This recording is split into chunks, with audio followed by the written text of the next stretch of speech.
अस्सलाम वालेकुम and welcome back to C plus plus programming course. So guys, आज के इस ट्यूटोरियल में हम बात करेंगे स्ट्रक्चर्स के बारे में कि स्ट्रक्चर्स क्या होते हैं सी प्लस प्लस के अंदर, एंड देन स्ट्रक्चर को डिक्लेयर कैसे करते हैं, देन इसके बाद स्ट्रक्चर वेरिएबल क्या होता है, एंड देन हम जो स्ट्रक्चर के मेंबर्स होते हैं उनको एक्सेस कैसे करते हैं यूजिंग स्ट्रक्चर वेरिएबल। तो सबसे पहले जो हम स्ट्रक्चर के बारे में जानते हैं कि स्ट्रक्चर जो है वो क्या होता है।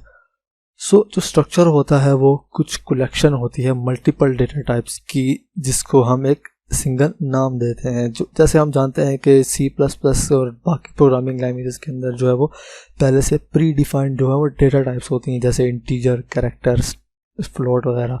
तो जो स्ट्रक्चर है वो एक यूज़र डिफाइंड डेटा टाइप है, मतलब ये यूज़र जो है वो अपनी एक डेटा टाइप डिफाइन करता है, एंड देन जैसे हम इंटीजर का वेरिएबल बनाते हैं इसी तरह हम जो स्ट्रक्चर को यूज़ करके अपने यूज़र डिफाइंड डेटा टाइप बनाते हैं, एंड देन हम उसके हम जो है वो वेरिएबल जो है वो बनाते हैं। सो जो स्ट्रक्चर के अंदर जो है वो जो हम वेरिएबल मेंबर्स होते हैं वो कुछ दूसरी डेटा टाइप्स की जो है वो कलेक्शन होती है मल्टीपल डेटा टाइप्स की, जिनको हम एक सिंगल नाम जो है वो देते हैं। तो बाकी कॉन्सेप्ट को समझने के लिए हम विजुअल स्टूडियो कोड में चलते हैं, एंड देन वहाँ स्ट्रक्चर को डिक्लेयर करके देखते हैं कि जो स्ट्रक्चर है वो क्या होता है, एंड देन उसके मेंबर्स कैसे क्या होते हैं। तो उसके लिए मैं विजुअल स्टूडियो कोड में चला जाता हूँ। सो गाइस, तो अब मैं अपने विजुअल स्टूडियो कोड में आ गया हूँ। तो यहाँ पे मैंने पहले से एक जो है वो सी प्लस प्लस की फ़ाइल क्रिएट करके रखी हुई है। तो मैंने पहले हेडर फाइल इंक्लूड करवाई, then using namespace STD, and then फिर जो है वो मेन फंक्शन जो है मैंने यहाँ पे बना के रखा हुआ है। तो सबसे पहले हम जो है वो स्ट्रक्चर जो है वो डिक्लेयर कैसे करते हैं अपने प्रोग्राम के अंदर। तो जो स्ट्रक्चर है वो हम डिक्लेयर करते हैं यूजिंग स्ट्रक्ट कीवर्ड, और जो स्ट्रक्चर हम डिक्लेयर करते हैं वो हम जो हमारा मेन फंक्शन होता है उससे पहले डिक्लेयर करते हैं। तो उसके लिए सबसे पहले हम जो है वो लिखते हैं स्ट्रक्ट, एंड देन उसके बाद हमें जो स्ट्रक्चर का जो है वो नाम रखना है तो वो हम लिखते हैं। तो मैं यहाँ पे एक स्ट्रक्चर बनाता हूँ स्टूडेंट के लिए, तो मैं यहाँ पे लिखूँगा स्ट्रक्ट स्टूडेंट, एंड देन यहाँ पे हम जो है वो करली ब्रैकेट्स लगा देते हैं, एंड देन ब्रैकेट्स के अंदर हमने अब जो है वो इसके मेंबर्स बताने हैं, मेंबर्स, एलिमेंट्स या फील्ड्स बतानी है कि ये स्टूडेंट के अंदर हमने किस तरह का डेटा जो है वो स्टोर करवाना है। तो मैं स्टूडेंट के लिहाज से मैं यहाँ पे पहला जो है वो वेरिएबल बना लेता हूँ। स्टूडेंट का एक रोल नंबर होगा, तो मैं रोल नंबर के लिए एक वेरिएबल बना लेता हूँ, एंड देन फिर उसके बाद स्टूडेंट के जो है वो मार्क्स होंगे, एंड देन उसके बाद कोई स्टूडेंट की अगर हमने कोई एवरेज कैलकुलेट करनी है तो मैं उसके लिए एक वेरिएबल बना लेता हूँ एवरेज के नाम से, एंड देन एक और वेरिएबल मैं बना लेता हूँ कैरेक्टर टाइप का, जिसके अंदर जो है वो हम यूज़र का जो है वो ग्रेड स्टोर करेंगे। तो मैं यहाँ पे लिख लेता हूँ कैरेक्टर ग्रेड। तो ये अब हमारी एक जो है वो यूज़र डिफाइंड डेटा टाइप बन गई है। अब हम इसका जो है वो अपना वेरिएबल बना सकते हैं, जैसे हम किसी दूसरे, जैसे यहाँ पे मैंने इंटीजर टाइप के वेरिएबल बनाए, तो अब हम स्टूडेंट को यूज़ करके हम इसका वेरिएबल बनाएंगे और इसके अंदर हम ये 4 वैल्यूज़ जो है वो स्टोर कराएंगे। यहाँ पे स्टूडेंट के अलावा अगर हमने किसी और एम्प्लॉयर का स्ट्रक्चर बनाना है, देन हमने एम्प्लॉयर की डिटेल जो है वो स्टोर करवानी है। तो एम्प्लॉयर बहुत सारे हो सकते हैं, तो हम जितने मर्जी चाहें स्ट्रक्चर के जो है वो वेरिएबल बना सकते हैं, एंड देन उसके अंदर जो है वो डेटा स्टोर करवा सकते हैं। तो ये जो ब्रैकेट्स के अंदर मैंने ये रोल नंबर और मार्क्स लिखा है, तो इनको हम जो बोलते हैं ये स्ट्रक्चर एलिमेंट्स हैं। जो अब हमने जो है वो पहला पार्ट कर लिया है कि हमने एक स्ट्रक्चर डिक्लेयर कर लिया है स्टूडेंट टाइप का। अब इसके बाद जो दूसरा पार्ट आता है कि हमने एक स्ट्रक्चर का वेरिएबल बनाना होता है, तो वो हम वेरिएबल कैसे बनाते हैं। तो उसके लिए हम जो वेरिएबल है वो हम अपने मेन फंक्शन के अंदर जो है वो बनाते हैं। तो उसके लिए हम यहाँ पे सबसे पहले जो है वो स्ट्रक्ट लिखते हैं। ये स्ट्रक्ट लिखना इतना लाजमी नहीं है, अगर ना भी लिखे तो जो है वो हमारा जो वेरिएबल है वो बन जाता है, एंड देन उसके बाद हमने जो स्ट्रक्चर का नाम रखा है वो लिखते हैं। तो इस केस में हमने जो स्ट्रक्चर का नाम रखा है वो रखा है स्टूडेंट, एंड देन उसके बाद हमने जो वेरिएबल का नाम रखना है वो लिखते हैं। तो मैं यहाँ पे एक वेरिएबल जो बनाता हूँ उसका मैं स्टूडेंट का नाम लिख लेता हूँ रॉय।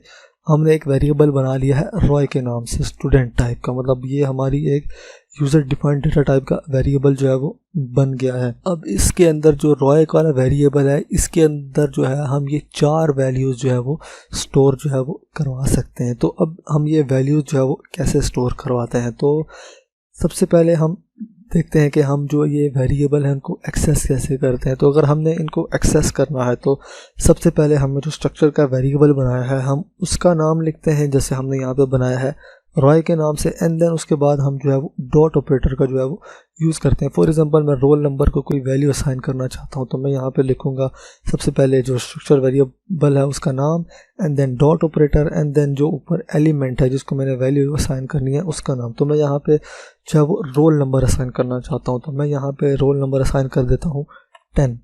तो अब जो मैं अब प्रिंट करता हूँ रोल नंबर की वैल्यू, तो उसके लिए मुझे क्या करना पड़ेगा, वापस से मुझे जो वेरिएबल है उसका नाम जो हमने बनाया है, देन उसके बाद जो वैल्यू मुझे प्रिंट करवानी है मैं उसका नाम लिख लूँगा। तो इनको एक्सेस करने के लिए हम वेरिएबल जो बनाया है वो उसका नाम यूज़ करते हैं, एंड देन उसके बाद डॉट ऑपरेटर, एंड देन उसके बाद जो हमने एलिमेंट या फील्ड नेम एक्सेस करना है हम वो लिख लेते हैं। तो यहाँ पे मैं इस रोल नंबर को जो है वो प्रिंट करवा लेता हूँ सिंपली। तो मैं कंट्रोल एस से अपने कोड को सेव करता हूँ तो हमें यहाँ पे जो है वो रोल नंबर 10 जो है वो प्रिंट हुआ मिल जाएगा।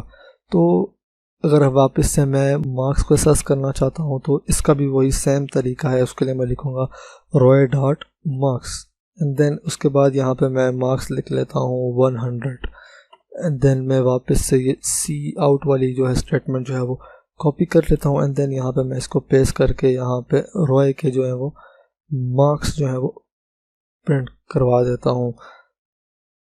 मैं इसको यहाँ अपने कोड को यहाँ से रन करता हूँ तो यहाँ पे हमें 10 और 100 जो है वो प्रिंट हुआ मिल जाएगा। मैं इसको यहाँ पे सी आउट एंड एल लिख लेता हूँ ताकि हमें जो है नेक्स्ट लाइन के ऊपर जो है वो प्रिंट हो। तो मैं यहाँ पे फिर से अपने कोड को सेव किया, एंड देन मैं यहाँ से रन करता हूँ तो हमें 10 और 100 जो है वो प्रिंट होगा। तो इसके अंदर अगर हमने यूज़र की इनपुट लेनी है तो वो भी सेम तरीका है। मैं यहाँ पे मैं इस कोड को जो है वो मिटा देता हूँ, एंड देन यहाँ पे मैं स्टेटमेंट लिखता हूँ इंटर, एंड देन यहाँ पे enter your roll number, and then यहाँ पे मैं सी इन जो है सी इन के ज़रिए हम इनपुट लेते हैं तो मैं यहाँ पे सी इन लिखूँगा, एंड देन उसके बाद उसी तरह जो वेरिएबल बनाया है हमने वो रॉय के नाम से बनाया है, एंड देन हमने रोल नंबर इनपुट लेना है तो मैं यहाँ पे सिंपली जो रोल नंबर वाला वेरिएबल है वो जो है वो लिख दूंगा रॉय डॉट रोल नंबर। हम जो वेरिएबल बनाया है उसके बाद डॉट ऑपरेटर है, देन जिस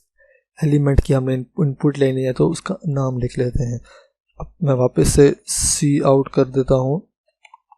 मैं इसी को जो है मैंने वापस से इसी को प्रिंट करवाना है तो मैं सिंपली यहाँ से इसको कॉपी करके जो है वो पेस्ट कर देता हूँ। तो मैं अब कंट्रोल एस से मैंने सेव किया अपने कोड को, एंड देन मैं यहाँ से अपने कोड को जो है वो रन करता हूँ, एंड देन यहाँ पे मैं कोई भी रोल नंबर एंटर करता हूँ। मैं एंटर करता हूँ 41, तो ये हमारा जो 41 है वो प्रिंट हो गया। तो इस तरह से जो है वो हम स्ट्रक्चर वेरिएबल जो इस अपने यूज़र डिफाइंड डेटा टाइप जो है वो बनाते हैं यूजिंग स्ट्रक्चर। सबसे पहले हम उसका जो है स्ट्रक्चर का नाम लिखते हैं, एंड देन उसके बाद उसके यहाँ पे मेंबर्स एलिमेंट्स या जो है वो फील्ड्स लिखते हैं। तो ये जो कम्बिनेशन यहाँ पे होता है डिफरेंट डेटा टाइप्स के जो है वो वेरिएबल्स होते हैं, हम उनको यूज़ करके अपनी एक यूज़र डिफाइंड डेटा टाइप जो है वो बनाते हैं। एंड देन उसके बाद अगर हम जो हमने स्ट्रक्चर बना लिया देन हम उसके वेरिएबल बनाते हैं, जैसे हम दूसरी डेटा टाइप के वेरिएबल बनाते हैं।